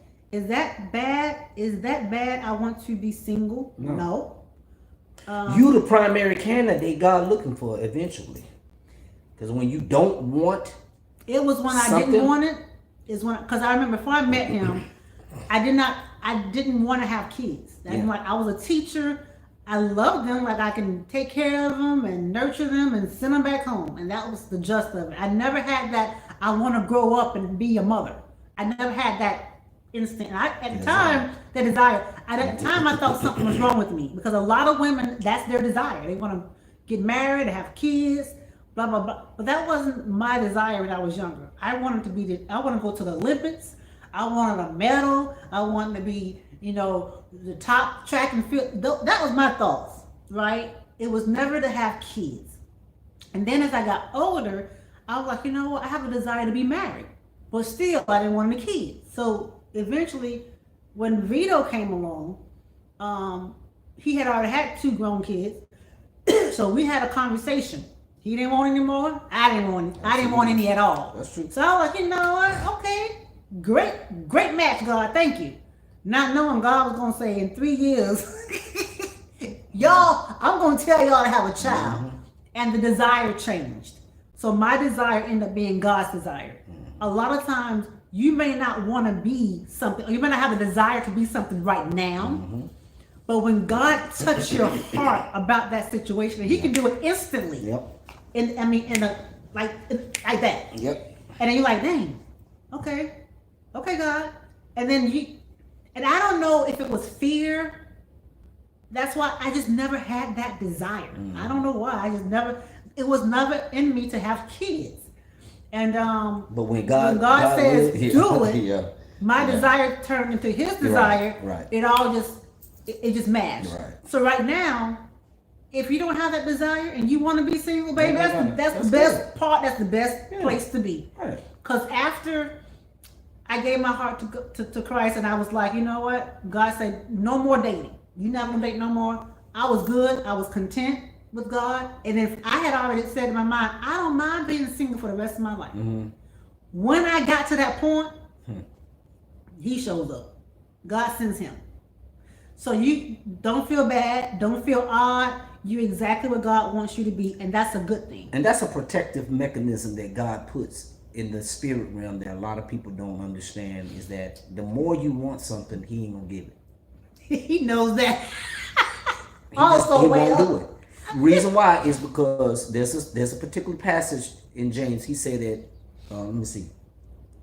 He said, you ask of amiss and you receive it not. He said, you ask and receive not because you want to consume it upon your lust. So let me just give an example. Say, for instance, you have a lust for something. You want it so bad, right? To keep it unto yourself. And you want it because you lusting after it. Well, do you not know that when God sees that you're lusting after something, He don't give it to you? Why? The reason why is because He is a God who will not tempt you of evil. And in the eyes of God, that's evil. Because what it does, when you lust after something, it draws your heart away from Him. Which God don't want anything materialistic, man, woman, whatever it is, to draw you away from Him. So when it draws you away from Him, now that becomes your God. See, if I wanted her that bad, or she wanted me that bad, guess who's going to be God in this marriage? I'm going to look at her as my God because I want her so bad. I'm going to be lusting after her so bad every day, all day. I won't be able to get enough other stuff done. Why? Because she's going to be my primary lust, which it can happen in a relationship. So when God put two people together, they're not going to lust. They're not lusting after each other. Their desire is God. Their focus is God. So therefore, He knows that they're not going to be so into each other to where they're going to forget about who is the one that's supposed to be over the marriage. So that's what I mean, or that's what that scripture says, that you ask and receive not, that you ask of amiss, that you may consume it upon your lust. You want it that bad. So it's okay for you to not want to be married right now. It's okay for you to want to stay single. It's okay for you to not want to. That's good. That's real good. Because now you just want Jesus. That's fine. Because that's where God wants you at. Because sometimes people try to push marriage and wanting that on me, but I feel annoyance because that's not what I want. I just want to focus on God. And don't allow It's nothing wrong with that. Yeah. Don't allow other people to influence you. Again, everyone is always on the world's timetable, but God. Your timetable and God's timetable is totally different. We have this. Society has told us at this age we should be here. This age we should be here. This age you should be married. This you're supposed to be having a child. Graduate from college. God's like, whatever. I say what I say when I say it. It's gonna come to pass. That's God all day. She was 33. I was 43. When we got married. So I was 36 when I had Divine. He was 46. So we 10 years apart. Yeah. So in the society eyes, I was at risk. Yeah. Divine is fine. Yeah. And you know, in everybody else's eyes, Marsha, you wait too late. I was right on time. As long as it's God. The best timing is God's timing. You never can beat God's timing. Never. You can try, but it'll never ever happen. And don't let people make you feel like something's wrong with you. No, something's wrong with them. Because if they're thinking about you that much and what you're supposed to be, then their relationship with God is not where it's supposed to be. Because they wouldn't be coming to you with that, especially if God has not put that in your spirit right now. So be very, very mindful. Do the last one. We got to go. Okay. Did you all have challenges with merging finances concerning past debt, helping children, minor and adult, financially from prior relationships? When I first met Vito, he was paying alimony, right? Child support. He was paying child support, and we figured it out. We made it happen, and then God made it happen. Yeah, and then it was a non-issue again. When God puts you together, emerging finances, knowing those situations are present, He's gonna make sure it won't be a situation. While we were courting, we had already got bank accounts together. My paycheck was going into the bank account. This is when we were courting.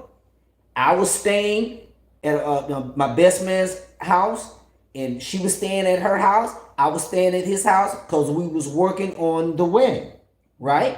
Mm-hmm. And she was having the paycheck, and I had the paycheck going into the account. So the finance was already merged before we even said I do. Y'all need to let that sink in. Y'all not getting it. Y'all not getting it now. It is God. Don't do that. When it's God, you don't even. I ain't have no worry. I ain't have no doubt. Do not, please, nothing. Do not do that as a practice. No. It was God. Only out of obedience. Because I would never tell someone to merge their accounts together before they're married. In my mind, I wouldn't tell you that. That's right. However, I would say this. Obey God. Yeah. See, I was like, what works for us may not work for you. Don't get caught up and do that, and that ain't God, and then y'all messed up, and y'all ain't never get married. I obeyed God. So, because I knew what was going to happen, and it did. Think about it. Ain't nothing. She can't even tell you anything that took place where we broke up while courting. Ask her. No. We didn't break up. Did we get a disagreement? Yes, we did. Did we get back on track? Yes, we did. He lost his job. I lost my job. Guess what? I got it. While we was planning and I got another temporary job. I got a temporary job. And bam, guess what? The finances are. Hey, we put that didn't miss a beat. We didn't miss a beat. And even up into the wedding. Even right now with past debt, we pay. We pay any past debt. I mean, okay. A lot of people don't like to say this, but when you marry, this is what happens. Debt and all. You marry it. Literally. Yeah. There's no his money, my money. It's our money. Yes. The world will separate. Yes. God brings together. Enjoy. There's a difference. When you have that, there shouldn't be any issues. It shouldn't be. When we get paid, it goes into an account, and then I disperse it. Because I'm the CFO, and I disperse it and pay the bills. Yep. Hey, give us some money so we can play with. There's no challenges. The only challenge we may have is we may not have enough, because we're lacking in, that month or whatever. And we just have to bring it in some. We can't spend as much, but there's a discipline there. And you have to be able to trust each other. Everybody can't be over everything. Yep.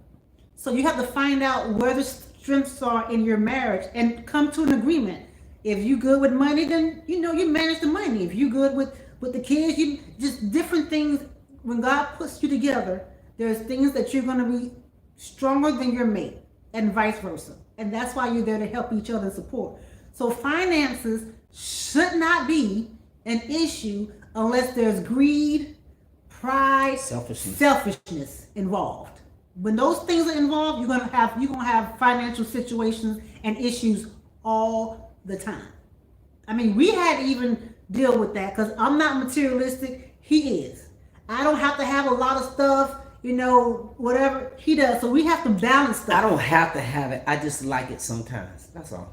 So we have to balance our desire for stuff. Hold on. I still have my jeans, my outfits in there, and we've been married for 50 years. I still have them in there 12 years ago. So I don't have to have no clothes all the time. Because we're in a relationship now where that has been balanced out. But before me, he was all about the cars. Yeah, I was. Come on now, be honest. No, I'm talking about now. I'm talking about us being married. I'm talking about us after that. I ain't talking about that. I didn't have to still do that. I just wanted it. That's all. Okay. You say have to. That's what you said. I did say have to. Okay. What else? That's not right. That's not right. Okay. Just say I want it. I want it. He strongly desired it. Well, call it what you want to. I did. Just don't call it have to. Strongly desired it, right, whereas I did not. Hope that answered the question. So did that answer y'all question? We got to get up out of here because we got an engagement that we got to go to. Anything else, y'all? Oh, whenever you ready. Anything else before we go? Your brother? I can tell if you're hungry or not. You can't tell nothing. She don't. Yeah, it smell like minty. Now give me some. My breath stinks. It was a pleasure talking to you. I'm gonna try to cut these up in different videos because it was long, almost 2 hours. So at least we have some content for those who missed it and you don't want to sit through this whole 2 hour. I will break up the questions and make those contents available to you. But anything else before we get off here? Because we're getting ready to go. Anything else? Hello. Did y'all learn anything? Did it help you? Any thoughts, comments, feedback? Now y'all know y'all ain't seen us. When the last time we did a live, babe? It was last year. Let me see. Oh, you got it in there? Mm-hmm. I know when we did a live. Let me see. Last time we did a live, it was 3 months ago. Oh, that was in December? Right here. Yep. Oh, was that a live? That's a live. Streamed 3 months ago. I'm in a live right now. Your will versus God's will. Delayed, not denied. I lined up. Yep. This is wonderful. It's good when family meets up. It sure is, Linda L. Girl. It never rains in Southern California, girl. You always be there. Seems like it's been forever. I know it does. She said 3 months. I can't believe it's been 3 months. I thought it was. I don't count that part, but I guess you have to because it was 3 months ago. That was my testimony or something, right? We got the truck. When I got rid of that darn Camaro, that was so God, y'all just don't understand. You know what? Listen, y'all. When that happened, I'm so excited. I'm waiting on God to. I'm waiting on God to show me something else that I. Now he gonna have to wait. Now I gotta wait. You know how that is. God's time is. All right. It was good to see you guys. Linda J, Princess Pink, welcome to the family. Please. Camille, Leah. Who else was on here? William, the pictures of the patio on IG were lovely. Oh, okay. Who was that? Linda L. She said the pictures of the patio. I put pictures on the patio? Of the patio? You put it on IG? Old. Yeah, I must be old. Enjoy the rest of your day. Thank you for your time. Thank you for your time. We love you guys. Thank you guys.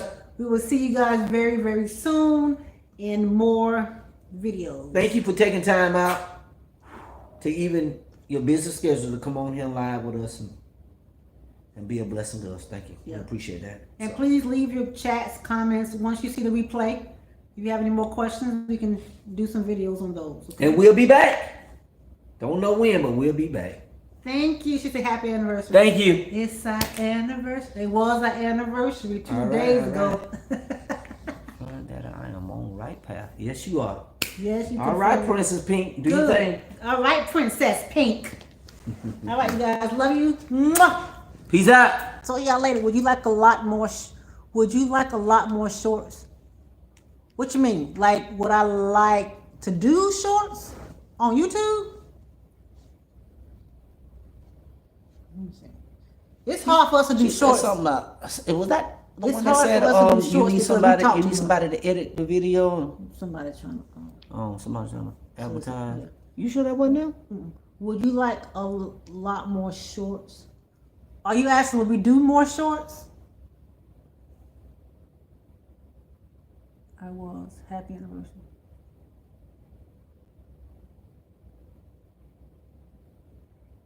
Oh, It's hard to do shorts because he talk a lot. he can't just do shorts are 60 seconds. because I be led by the Spirit. I don't have no time frame on So why I'm to talk. 60 seconds is hard for Hey, him. So Spirit takes over. Hey, I have to cut up stuff to make it 60 seconds.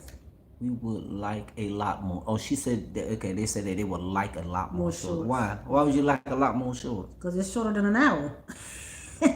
Hey, Put some gems out there just- real quick. I understand. Put some Yeah, gems but out then there you real do quick. that. You take and this then and go. chop it up. But we don't have time to be doing just shorts now. Because when we say what we say, we say. Now, you notice it's been 3 months since we said something. There it is. Look at that. I understand, Jay, because I like I don't understand. 60 seconds. Because you can't be trying to put anything on the time frame when God's speaking, okay? I like the shorts. I Well, get you it. like what you want to like. I get it. You tell God that and see what God says. God, You just I'm gonna ask open God your for some mouth. shorts. Open your mouth when I say something, and then you close it when I stop. That's it. That's your short. I'm going. It may last I 30 understand, minutes, Jay. 40 minutes. It may last 50 minutes. I understand, You Jay. talk longer than me. And you And know it's you do. almost 2 hours. And I can't even say nothing, but I choose to I say want y'all something. to go back to this video here. See, she always keeping And I tabs want on you how long guys I to talk. see how much he talks. What is this? I be trying to jump in, but I can't. Or when I try to talk, he cut me off. But every time I cut these up, y'all think I'm I'm impatient talking. sometimes. I am. Y'all I think I'm am. talking too much, but really it's him. I just cut it up so I can say what I gotta say. I'm sorry. I be having a lot of stuff in me, See y'all. what I'm I'm saying? sorry. I apologize. can never finish my thought. You see that? Prime example. Y'all laughing. Prime example. I'm sorry. So I just sit back and wait. 5, 10, 15. Y'all be sitting me like this, like this. Okay, I'll get in there one day. And when I try to jump in there, he'll cut me right off. I'm like, okay. I'm sorry. He I'm always say I'm sorry. I'm but then he keep going. apologizing. I can't control myself sometimes because I be trying to get all of that out. But I'm sorry. I apologize. I get better, y'all. I'm sorry. Princess Pink say you can call me Jay. Jay, Jay. your name is Jay. J-A-Y. That what we No, call you. Princess Pink is saying Jay. No, we can't call her no Jay. We ain't calling you Jay. We got a J. No, we got a We J. need Princess Pink. We need for you to stay Princess Pink. Pink Princess. Pink Princess. So, man. All right. So you see let how, Jay you stay see, Jay. You see how we do? 60 seconds is hard, but I'm gonna try. Jay, you gonna keep that name. Don't you change that name. It's- Princess Pink trying to take your I'm darn gonna name. try to do 60, but Call me Jay. He. We ain't calling maybe we you can Jay. do some funny 60 seconds.